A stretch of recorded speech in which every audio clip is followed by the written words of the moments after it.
Hello everybody and welcome to the GDM Garage. In this episode we will install an ECU in the Supra.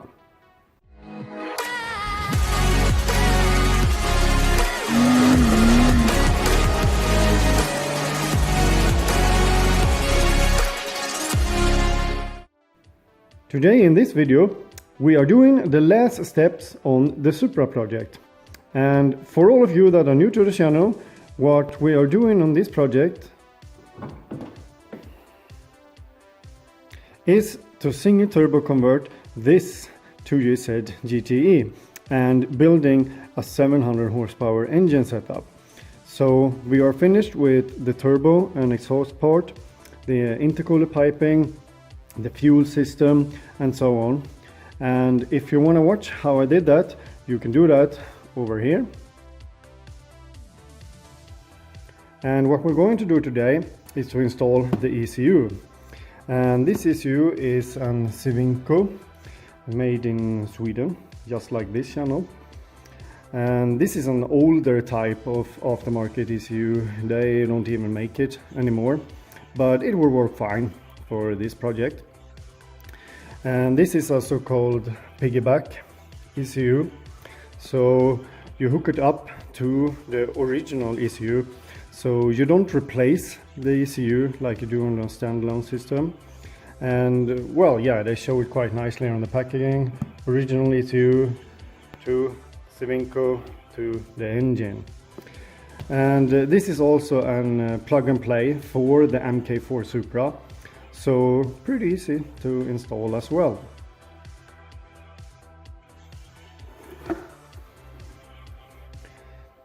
So here we have it.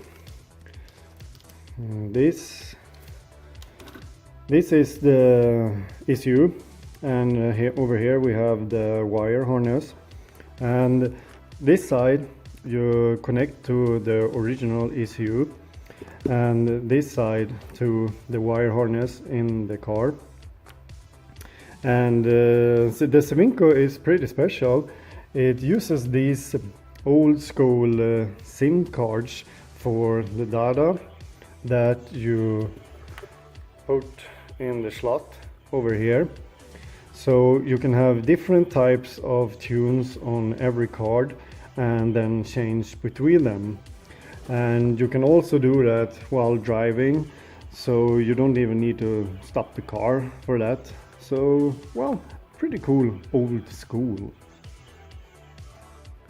And the original ECU is located over here under the dash on the passenger side, and I will now show you how to install the ECU.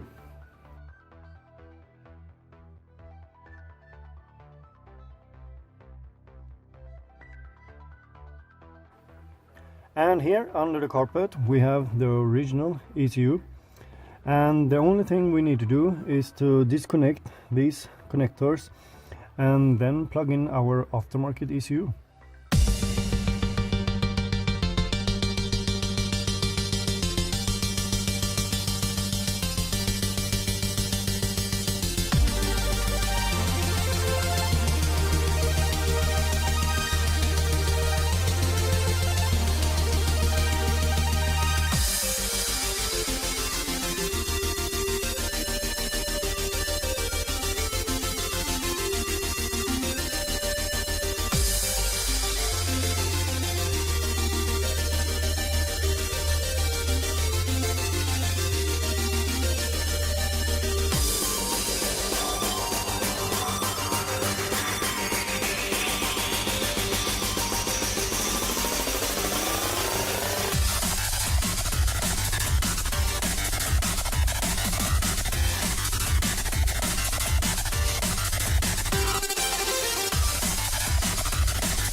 So there, all done.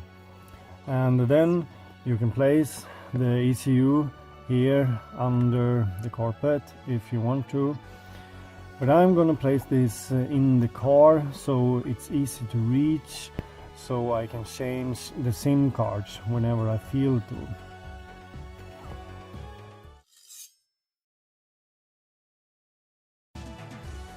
And the only thing we'll have to do now is the vacuum lines. And this will be quite easy as well, just to measure and cut some lines.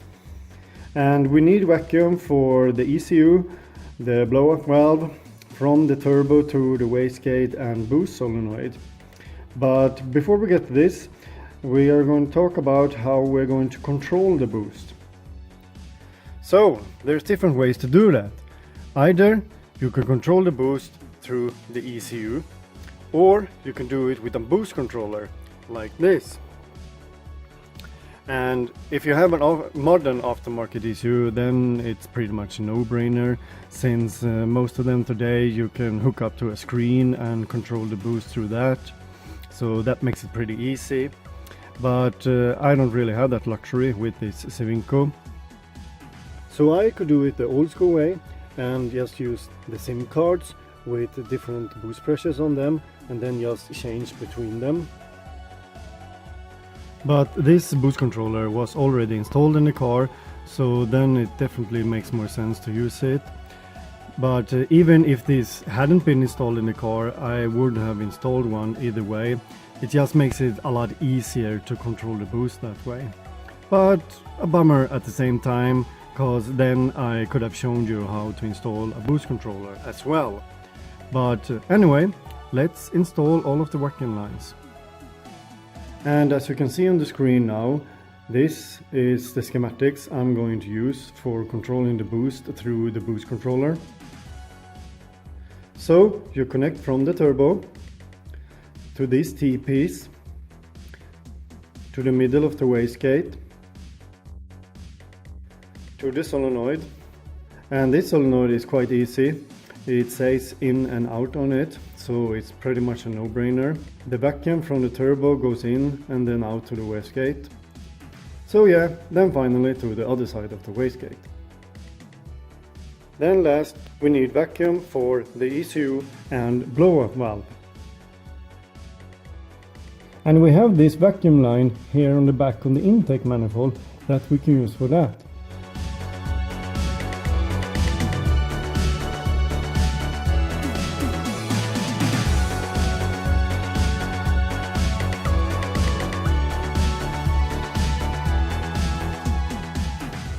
Now, there we go, all done.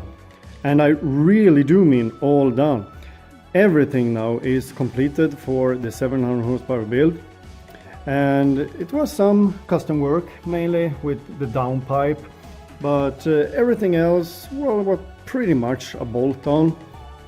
So it was quite an easy project after all. And yeah, it really looks good. So what's left to do now is the tune-up, programming the ECU with the new setup.